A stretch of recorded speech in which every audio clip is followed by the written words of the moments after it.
I was a trophy wife. It was a joke. The kind of joke that's actually true, but you laugh about it in the hopes of deflecting that truth. A thing you bring up first before anyone else can. Ha ha, she's my trophy wife. Aren't we funny? I was in my early 20s when we met. He was already over 40, 17 years older than me, and 17 gazillion times wealthier. He had a nice house and a lucrative business partnership and a 401k and an Audi. I had student loans and a toaster oven and 2 cats. Well, I soon had just 1 cat. It was decided that I would give away one of mine before we married. He already had 2, and 4 cats would be just too many. One of mine had to go. I got to make a Sophie's choice about it, though. I chose Grub, even though I'd raised him from a newborn kitten. That wasn't the first time I yielded, though it was an early one. How clear all these signposts are in the rearview mirror. You're going to miss your 30s if you marry him, my therapist warned me. You're going to start being his age, hanging out with his friends, living his life. I protested. Wasn't it just as likely that I would bring vibrant young energy into his life?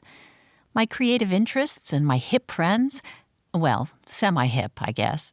I mean, we were all young. That's hip by definition, right? Right? The fact was, his life looked pretty good to me. My own life was a panicked, disorganized mess when I met him. I was in a miserable relationship, had an abusive job, and was broke and freaked out. I had no idea who I was and what I wanted or what to do about any of that. It's why I was in therapy in the first place. And then, suddenly, here was this man with his life all figured out. He was smart and attractive and stable. Such an adult. I wanted a grown-up. I wanted to be a grown-up. So, I married him. I'm not going to lie. Having money makes so many things easier. If I miss anything from my trophy wife years, it's that.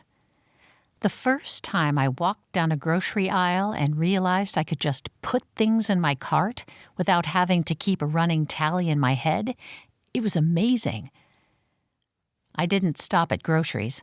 I began to haunt malls.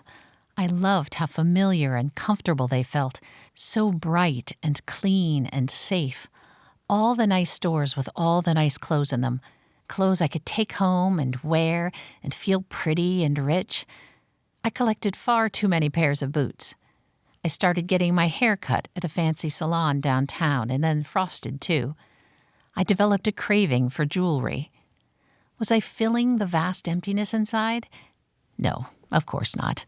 I was just indulging in things I'd never been able to have when I was poor and lost. My life got better in so many ways. I left the horrible, abusive job for a much gentler one. It wasn't the job I'd really wanted, the one I'd interviewed for and was offered. That one would have had me working long hours and sometimes even weekends. It would have been challenging and paid well. But my husband wanted me around and didn't want to lose me to work, so my gentle job was also part-time. My salary didn't matter to us anyway. He still made many times what I did. And I was able to take care of the laundry and the grocery shopping and going to the cleaners and keeping the social calendar and always being home when he got home. It was easy to give in to what my husband wanted. He was kind and reasonable. He told me that his first wife had made so many non-negotiable demands, and then she'd left him anyway. He'd been badly hurt, and he'd grown from it and learned how to assert his needs.